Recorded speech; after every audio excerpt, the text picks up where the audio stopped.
बिस्मिल्लाहिर्रहमानिर्रहीम। अस्सलामुअलैकुम नाज़रीन, कैसे हैं नाज़रीन। आपको एक अहम ख़बर से आगाह करने वाले हैं हम कि GHQ ने इंतखाबात के लिए फ़ौज, रेंजर और FC देने से मुआज़रत कर ली है।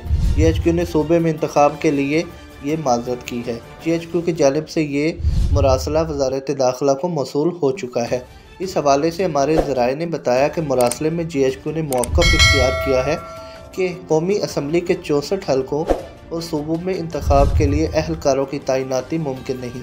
ज़राए ने मज़ीद बताया कि मुरासले में कहा गया कि सिर्फ राजनपुर में कौमी असम्बली के इंतखाब के लिए रेंजर दूसरे हसार में मौजूद रहेगी।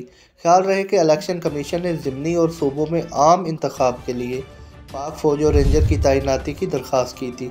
ज़राए ने यह भी बताया कि GHQ ने जवाब दिया कि सिक्योरिटी एहलकार दहशतगर्दी के खदशात के पेश नज़र मुल्क की अंदरूनी और बॉर्डर सिक्योरिटी पर मामूर हैं और सिक्योरिटी एहलकार होने वाले ज़िमनी इंतखाबात में नहीं हिस्सा ले सकती क्योंकि वो डिजिटल मरदमशुमारी में मसरूफ़ होंगे।